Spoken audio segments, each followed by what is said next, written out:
Chapter 5. I Play Pinochle with a Horse. I had weird dreams full of barnyard animals. Most of them wanted to kill me. The rest wanted food. I must have woken up several times, but what I heard and saw made no sense, so I just passed out again. I remember lying in a soft bed being spoon-fed something that tasted like buttered popcorn, only it was pudding. The girl with curly blonde hair hovered over me, smirking as she scraped drips off my chin with the spoon. When she saw my eyes open, she asked, "What will happen at the summer solstice?" I managed to croak, "What?" She looked around as if afraid someone would overhear. "What's going on? What was stolen? We've only got a few weeks." "I'm sorry," I mumbled. "I don't..." Somebody knocked on the door, and the girl quickly filled my mouth with pudding. The next time I woke up, the girl was gone. A husky blonde dude, like a surfer, stood in the corner of the bedroom keeping watch over me. He had blue eyes, at least a dozen of them, on his cheeks, his forehead, and the back of his hands. When I finally came around for good, there was nothing weird about my surroundings, except that they were nicer than I was used to. I was sitting in a deck chair on a huge porch, gazing across a meadow at green hills in the distance. The breeze smelled like strawberries. There was a blanket over my legs and a pillow behind my neck. All that was great, but my mouth felt like a scorpion had been using it for a nest. My tongue was dry and nasty, and every one of my teeth hurt. On the table next to me was a tall drink. It looked like iced apple juice, with a green straw and a paper pastel stuck through the maraschino cherry. My hand was so weak I almost dropped the glass once I got my fingers around it. "Careful," a familiar voice said. Grover was leaning against the porch railing, looking like he hadn't slept in a week.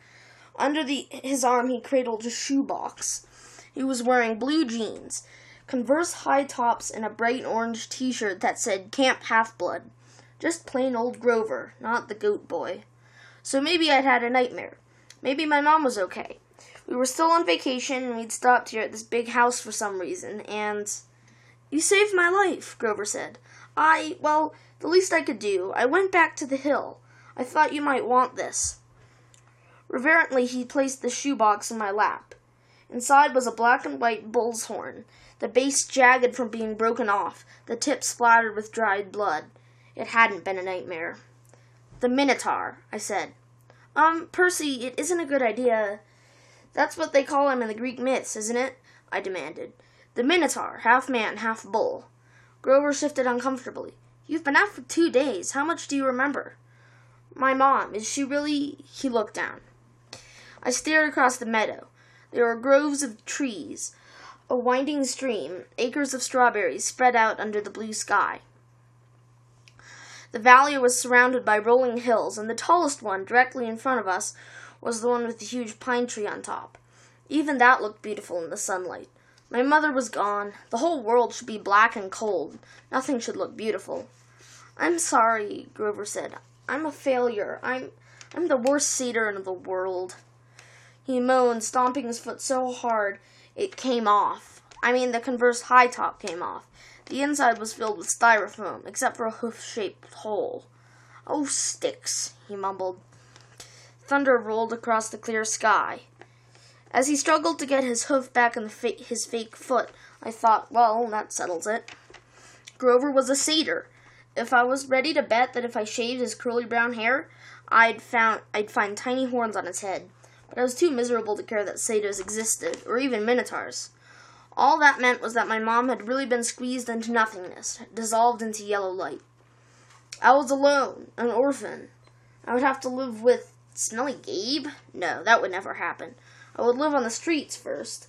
I would pretend I was 17 and join the army. I'd do something. Grover was still sniffling. The poor kid, poor goat, satyr, whatever, looked as if he expected to be hit. I said, "It wasn't your fault." "Yes, it was. I was supposed to protect you."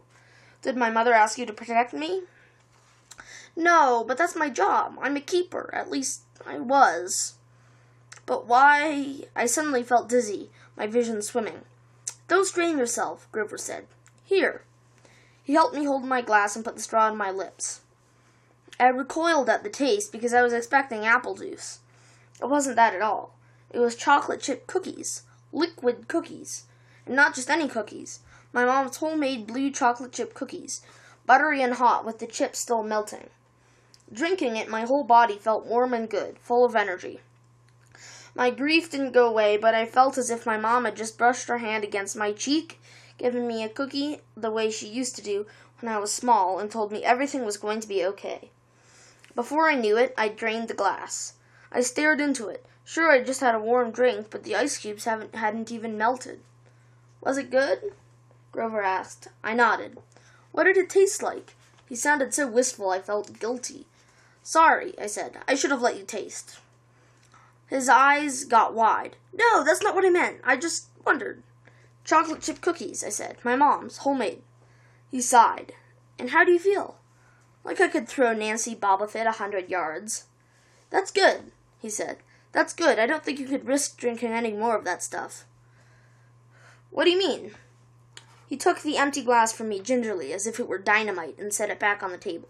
Come on. Kyron and Mr. D are waiting. The porch wrapped around all the way around the farmhouse. My legs felt wobbly, trying to walk that far. Grover had offered to carry the Minotaur horn, but I held on to it. I paid for that souvenir the hard way. I wasn't going to let it go.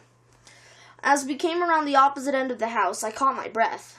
We must have been on the north shore of Long Island, because on this side of the house the valley marked all the way up to the water, which glittered about a mile in the distance.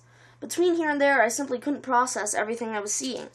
The landscape was dotted with buildings that looked like ancient Greek architecture. An open-air pavilion, an amphitheater, a circular arena, except they all looked brand new, their white marble columns sparkling in the sun. In a nearby sandpit, a dozen high school-age kids and satyrs played volleyball. Canoes glided across a small lake.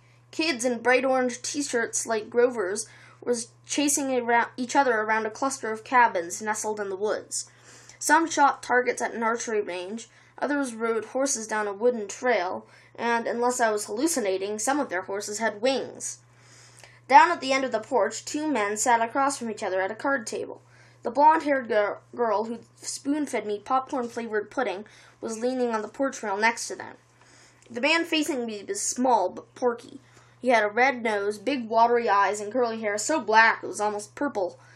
He looked like those paintings of baby angels. What do you call them? Hubbubs? No, cherubs. That's it. He looked like a cherub who turned middle-aged in a trailer park. He wore a tiger-patterned Hawaiian shirt, and he would have fit right in at one of Gabe's poker parties, except I got the feeling this guy could have outgambled even my stepfather. That's Mr. D, Grover murmured to me. He's the camp director. Be polite. The girl, that's Annabeth Chase. She's just a camper, but she's been here longer than just about anybody. And you already know Kyron. He pointed at the guy whose back was to me. First, I realized he was sitting in the wheelchair. Then I recognized the tweed jacket, the thinning brown hair, and the scraggly beard. Mr. Brunner, I cried. The Latin teacher turned and smiled at me. His eyes had that mischievous glint they sometimes got in class when he pulled a pop quiz and made all of the multiple-choice answers B. "Ah, good, Percy," he said. "Now we have 4 for Pinochle." He offered me a chair to the right of Mr. D, who looked at me with bloodshot eyes and heaved a great sigh. "Oh, I suppose I must say it. Welcome to Camp Half-Blood. There. Now don't expect me to be glad to see you." Thanks." I scooted a little farther away from him because if there was one thing I had learned from living with Gabe, it was how to tell when an adult had been hitting the happy juice. If Mr. D was a stranger to alcohol, I was a satyr. "Annabeth?" Mr. Brunner called to the blonde girl. She came forward and Mr. Brunner introduced us. "This young lady nursed you back to health, Percy. Annabeth, my dear, why don't you go check on Percy's bunk? We'll be putting him in cabin 11 for now." Annabeth said, "Sure, Kyron." She was probably my age, maybe a couple of inches taller, and a whole lot more athletic looking. With her deep tan and curly blonde hair, she was almost exactly what I thought a stereotypical California girl would look like, except her eyes ruined the image. They were startling gray, like storm clouds. Pretty, but intimidating, too, as if she were analyzing the best way to take me down in a fight. She glanced at the Minotaur horn in my hands and then back at me. I imagined she was going to say, "You killed a Minotaur," or "Wow, you're so awesome," or something like that. Instead she said, "You drool when you sleep." Then she sprinted off down the lawn, her blonde hair flying behind her. So, I said, anxious to change the subject, you, work here, Mr. Brunner? Not Mr. Brunner, the ex-Mr. Brunner said. I'm afraid that was a pseudonym. You may call me Chiron. Okay, totally confused, I looked at the director. And Mr. D, does that stand for something? Mr. D stopped shuffling the cards. He looked at me like I just belched loudly. Young man, names are powerful things. You don't just go around using them for no reason. Oh, right, sorry. I must say, Percy, Chiron Brunner broke in, I'm glad to see you alive. It's been a long time since I've made a house call to a potential camper. I'd hate to think I've wasted my time. House call? My year at Yancey Academy to instruct you. We have satyrs at most schools, of course, keeping a lookout, but Grover alerted me as soon as he met you. He sensed you were something special, so I decided to come upstate. I convinced the other Latin teacher to take a leave of absence. I tried to remember the beginning of the school year. It seemed like so long ago, but I did have a fuzzy memory of there being another Latin teacher my first week at Yancey. Then, without explanation, he had disappeared, and Mr. Brunner had taken the class. You came to Yancey just to teach me? I said. Chiron nodded. Honestly, I wasn't sure who you were at first. We contacted your mother, let her know we were keeping an eye on you in case you were ready for Camp Half-Blood, but you still had so much to learn. Nevertheless, you made it here alive, and that's always the first test. Grover, Mr. D said impatiently, are you playing or not? Yes, sir, Grover trembled as he took the fourth chair, though I didn't know why he should be afraid of a pudgy little man in a tiger print Hawaiian shirt. You do know how to play Pinochle? Mr. D eyed me suspiciously. I'm afraid not, I said. I'm afraid not, sir, he said. Sir, I repeated. I was liking the camp director less and less. Well, he told me, it is, along with gladiator fighting and Pac-Man, one of the greatest games ever invented by humans. I would expect all civilized young men to know the rules. I'm sure the boy can learn, Chiron said. Please, I said, what is this place? What am I doing here? Chiron, why would you go to Yancey Academy just to teach me? Mr. D snorted. I asked the same question. The camp director dealt the cards. Grover flinched every time one landed in his pile.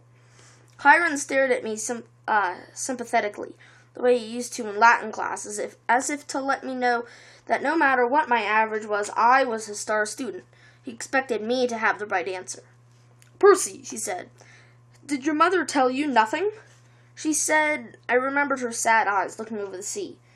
She said she was afraid to send me here, even though my father wanted her to. She said that once I was here, I probably couldn't leave. She wanted to keep me close to her. Typical, Mr. D said. That's how they usually get killed. Young man, are you bidding or not? What? I asked. He explained impatiently how you bid in Pinochle, and so I did. I'm afraid there's too much to tell, Chiron said. I'm afraid our usual orientation film won't be sufficient. Orientation film? I asked. No, Chiron decided. Well, Percy, you know your friend Grover is a satyr. You know, he pointed to the horn in the shoebox, that you have killed the Minotaur. No small feat either, lad. What you may not know is that great powers are at work in your life. Gods, the forces you call the Greek gods, are very much alive. I stared at the others around the table. I waited for somebody to yell, not, but all I got was Mr. D yelling, Oh, royal marriage, trick, trick, he cackled as he tallied up his points. Mr. D, Grover asked timidly, if you're not going to eat it, could I have your Diet Coke can? Eh? Oh, all right. Grover bit a huge shard out of the empty aluminum can and chewed it mournfully. Wait, I told Chiron, you're telling me there's such thing as a god? Well now, Chiron said, God, capital G, God, that's a different matter altogether. We shan't deal with the metaphysical. Metaphysical? But you were just talking about, gods, plural, as in great beings that control the forces of nature and human endeavors. The immortal gods of Olympus. That's a smaller matter. Smaller? Yes, quite. The gods we discussed in Latin class. Zeus, I said. Hera, Apollo, you mean them. And there it was again. Distant thunder on a cloudless day. Young man, said Mr. D, I would really be less casual about throwing those names around if I were you. But they're stories, I said. They're myths. To explain lightning and seasons and stuff. They're what people believed before there was science. Science, Mr. D scoffed. And tell me, Perseus Jackson, I flinched when he said my real name, which I never told anybody. What will people think of your science 2,000 years from now? Mr. D continued. They will call it primitive mumbo-jumbo, that's what. Oh, I love mortals. They have absolutely no sense of perspective. They think they've come so far. And have they, Chiron? Look at this boy and tell me. I wasn't liking Mr. D much, but if there was something about the way he called me mortal, as if he wasn't, it was enough to put a lump in my throat, to suggest why Grover was dutifully minding his cards, chewing his soda can, and keeping his mouth shut. Percy, Chiron said, you may choose to believe or not, but the fact is that immortal means immortal. Can you imagine that for a moment? Never dying, never fading, existing just as you are for all time? I was about to answer off the top of my head that it sounded like a pretty good deal, but the tone of Chiron's voice made me hesitate. You mean whether people believed in you or not? I said. Exactly, Chiron agreed. If you were a god, how would you like it being called a myth, an old story to explain lightning? What if I told you, Perseus Jackson, that someday people would call you a myth, just created to explain how little boys can get over losing their mothers? My heart pounded. He was trying to make me angry for some reason, but I wasn't going to let him. I said, I wouldn't like it, but I don't believe in gods. Oh, you'd better, Mr. D murmured, before one of them incinerates you. Grover said, Please, sir, he just lost his mother. He's in shock. A lucky thing, too, Mr. D grumbled, playing a card. Bad enough I'm confined to this miserable job, working with boys who don't even believe. He waved his hand and a goblet appeared on the table, as if the sunlight had bent momentarily and woven the air into a glass. The goblet filled itself with red wine. My jaw dropped, but Chiron hardly looked up. Mr. D, he warned, your restrictions. Mr. D looked at the wine in feigned surprise. Dear me. He looked at the sky and yelled, Old habit, sorry. More thunder. Mr. D waved his hand again, and the wine glass changed into a fresh can of Diet Coke. He sighed unhappily, popped the top of the soda, and went back to his card game. Chiron winked at me. Mr. D offended his father a while back. Took a fancy to a wood nymph who had been declared off limits. A wood nymph, I repeated, still staring at the Diet Coke like it was out of space. Yes, Mr. D confessed. Father loves to punish me. The first time, prohibition. Ghastly. Absolutely horrid. 10 years. The second time, well, she really was pretty, and I couldn't stay away. The second time, he sent me here. Half-Blood Hill. Summer camp for brats like you. Be a better influence, he told me. Work with youths rather than tearing them down. Ha! Absolutely unfair. Mr. D sounded about 6-year-old, like a pouting little kid. And I stammered, Your father is... De Immortalis, Chiron, Mr. D said. I thought you taught this boy the basics. My father is Zeus, of course. I ran through D names from Greek mythology. Wine, the skin of a tiger. The satyrs all seemed to work here. The way Grover cringed, as if Mr. D was his master. You're Dionysus, I said, the god of wine. Mr. D rolled his eyes. What do they say these days, Grover? Do the children say, well, duh? Yes, Mr. D. Then, well, duh. Percy Jackson, did you think I was Aphrodite, perhaps? You're a god. Yes, child. A god. You. He turned to look at me straight on, and I saw a kind of purplish fire in his eyes. A hint that this whiny, plump little man was only showing me the tiniest bit of his true nature. I saw visions of great vines choking unbelievers to death, drunken warriors insane with battle lust, sailors screaming as their hands turned into flippers, their faces elongating into dolphin snouts. I knew that if I pushed him, Mr. G would show me worse things. He would plant a disease in my brain that would leave me wearing a straitjacket in a rubber room for the rest of my life. Would you like to test me, child? He said quietly. No, sir. The fire died a little. He turned back to his card game. I believe I win. Not quite, Mr. D, Chiron said. He sat down straight, tallied the points, and said, The game goes to me. I thought Mr. D was going to vaporize Chiron right out of his wheelchair, but he just sighed through his nose as if he were being used to being beaten by the Latin teacher. He got up, and Grover rose too. "I'm tired," Mr. D said. "I believe I'll take a nap before the sing-along tonight. But first, Grover, we need to talk again about your less-than-perfect performance on this assignment." Grover's face beaded with sweat. "Yes, sir." Mr. D turned to me. "Cabin 11, Percy Jackson, and mind your manners." He swept into the farmhouse, Grover following miserably. "Will Grover be okay?" I asked Chiron. Chiron nodded, though he looked a bit troubled. "Old Dionysus isn't really mad. He just hates his job. He's been, grounded, I guess you would say, and he can't stand waiting another century before he's allowed to go back to Olympus." "Mount Olympus," I said. "You're telling me that there really is a palace there?" "Well, now, there's Mount Olympus in Greece, and there's the home of the gods, the convergence point of their powers, which did indeed used to be on Mount Olympus. It's still called Mount Olympus, out of respect to the old ways, but the palace moves, Percy, just as the gods do." "You mean the Greek gods are here, like in America?" "Well, certainly. The gods move with the heart of the West." "The what?" "Come now, Percy.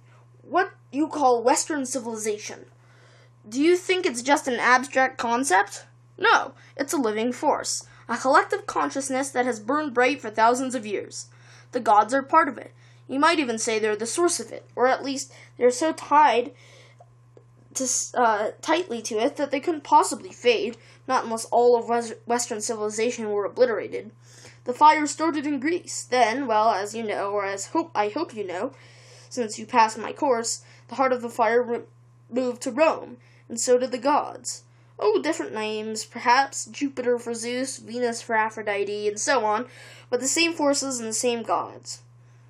And then they died." "Died? No. Did the West die?" "The gods simply moved to Germany, to France, to Spain for a while. Wherever the flame was brightest, the gods was there. They spent several centuries in England. All you need to do is look at the architecture. People do not forget the gods. Every place they've ruled for the last 3,000 years, you can see them in paintings and statues and on the most important buildings. And yes, Percy, of course they are now in your United States. Look at your symbol, the eagle of Zeus. Look at the statue of Prometheus in Rockefeller Center, the Greek facades of your government buildings in Washington. I defy you to find any American city where the Olympians are not prominently displayed in multiple places. Like it or not, and believe me, plenty of people weren't very fond of Rome either, America is now the heart of the flame. It is the great power of the West, and so Olympus is here, and we are here." It was all too much, especially the fact that I seemed to be included in Chiron's "we," as if I were part of some club. "Who are you, Chiron? Who am I?" Chiron smiled. He shifted his weight as if he were going to get up out of his wheelchair, but I knew that was impossible. He was paralyzed from the waist down. "Who are you?" he mused. "Well, that's the question we all want answered, isn't it? But for now, we should get you a bunk in cabin 11. There will be new friends to meet, and plenty of time for lessons tomorrow. Besides, there will be s'mores at the campfire tonight, and I simply adore chocolate." And then he did rise from his wheelchair, but there was something odd about the way he did it. The blanket fell away from his legs, but his legs didn't move. His waist kept getting longer, rising above his belt. At first I thought he was wearing very long white velvet underwear, but as he kept rising out of the chair, taller than any man, I realized that the velvet underwear wasn't underwear. It was the front of an animal, muscle and sinew under coarse white fur. And the wheelchair, it wasn't a chair. It was some kind of container, an enormous box on wheels, and it must have been magic because there was no way it could have held all of him. A leg came out, long and knobbly kneed, with a huge polished hoof, then another front leg, then hindquarters, and then the box was empty. Nothing but a metal shell with a couple of fake human legs attached. I stared at the horse who had just sprung from the wheelchair, a huge white stallion, but where its neck should be was the upper body of my Latin teacher, smoothly grafted to the horse's trunk. "What a relief," the center said. "I've been cooped up in there so long my fetlocks have fallen asleep. Now come, Percy Jackson, let's meet the other campers."